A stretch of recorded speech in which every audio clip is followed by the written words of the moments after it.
and welcome to Frontier Opening Bell, back to where the bell lives, and that's in Nigeria. Let's get started. The Nigeria's labor unions have made good their threat to shut down the country due to high costs of living, high inflation, and of course the negotiations ongoing over minimum wage for workers in Africa's biggest economy. As we speak, at about 2 a.m. Nigerian time, the national electricity system was shut down, so the entire country is in a total blackout as we speak. It's about 9 a.m. in Nigeria as we take this prereq for today's Frontier Opening Bell. It looks like things are going to be a little bit tough, at least until government and labor gets back on the table. All airlines within the country, commercial aviation has been shut down. Banks are also following suit as we speak. It's difficult getting to fly within the country, and sources within the aviation sector says international air flights in and out of Nigeria could as well be impacted from tomorrow, Tuesday, the 3rd of the June, the 3rd, 4th. So it's going to be a little bit pretty tough over the next few days for the economy. But that's where we are this morning. The stock market will also will not be affected because it's not a national holiday declared by the Nigerian government. So the stock market will remain open for business today. On Friday, that's in Nigeria. On Friday, the market was up roughly 0.5%, however. But of course, with the whole national labor shutting down the country, it's anyone's guess how the market will perform later today. The BRVM in Cote d'Ivoire was down 1.5% Friday.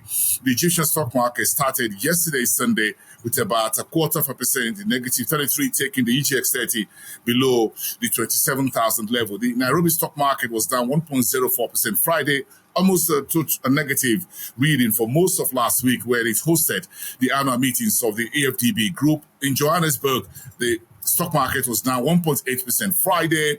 And of course, the results of the elections had come in with the ruling ESC winning about 40.1% of the total votes cast has been declared. We'll see how things move on from today. But let's get on to see some headlines across the East African corridor, with the grand reception that we all received in Nairobi, Kenya. We say thank you to the Kenyan authorities and the FDB for putting the annual meetings together, well hosted by the Kenyan government. In the meantime, the World Bank has approved $1.2 billion support to Kenya despite pressures, while Ketraco is looking to complete 1.5 billion shillings Kitale power project by the end of the current month. The Cooperative Bank in Kenya, the CEO, has bought 20 million shares in CIC Insurance Group. That's the latest, consolidating his position within that big insurance company in East Africa's biggest economy. And Germany has pledged support to Ethiopia's 10-year development plan, which Prime Minister Abiy is rolling out to take the Ethiopian economy to the next level. And Tanzania's digital inclusion project has won global awards. Congratulations to President Samia Suluhu and the rest of our team over there in East Africa. Let's step into West Africa. Nigeria is a big situation we're watching right now with the developments around the labor unions shutting down the country's operation businesses, commercial flights, and of course financial services will be somewhat impacted as well. Keep that in mind. African citizens should not compensate for government failures, and that as far as the AFDB president, Dr. Akumi Adesina, was concerned while speaking at the closing ceremony or media briefing in Nairobi on Friday. President Adesina says government has a social contract to provide infrastructure, social amenities to citizens, and should not tax the people, while those citizens also provide water, electricity, and every other social amenities by themselves. Said that is unfair, and government should take its responsibilities across Africa very serious.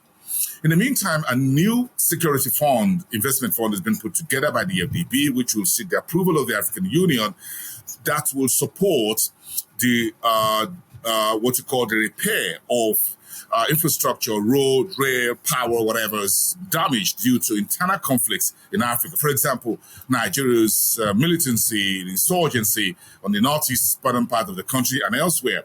That will also qualify under the new fund that the EFDB is putting together. It's going to be a unique support by the EFDB so far, something completely different, a new shift addition to the portfolio of funding support that the EFDB is providing countries, sovereigns across the continent to ensure that insecurity is not a major problem or continue to remain a critical problem to resolve for government's economic drive to drive economic growth. MTN and Graphics Communications in Ghana says they're deepening their collaboration.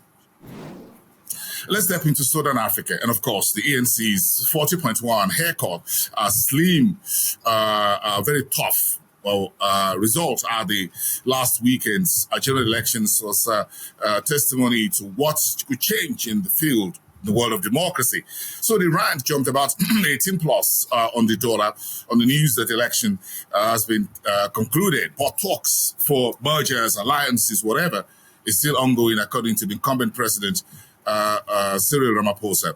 The South African Reserve Bank, or the central bank, is expected to stay on course on rates despite the elections noise around the elections. The SRB is holding rates at its last meeting at 8.5%, and likely to see that hold. Inflation targeting, according to the SRB, is also still within range of about 4.5%. Zimbabwe sees a deal with the IMF monitor program by October. That would be a big deal for Emerson Mnangagwa and his team in Harare. And the EFDB is predicting Zimbabwe's growth to be slower than forecasts due to a number of problems, both domestic and external vulnerabilities, including very critical the impact of climate change on the country's agri sector. Zambia's kwacha is expected to gain against the US dollar. That's part of the news we got in as we start the new week.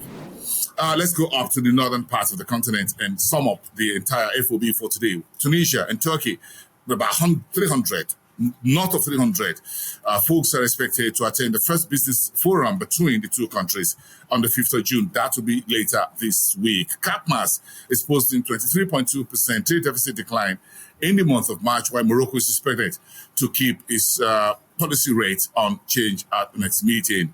And Al-Maghrib says it's promoting Egypt's green hydrogen initiatives, and that was at the EFDB meetings. We got a number of countries on ground: Zambia, Turkey, India, a few other countries in Zimbabwe as well, promoting their various economic initiatives to the rest of the continent and the rest of the world. They just concluded the EFDB meeting. Those are your headlines. Thank you everyone for watching. I'll see you again tomorrow, Tuesday. We're keeping one eye permanently on Nigeria's situation as we speak. Bye for now, and have a great day.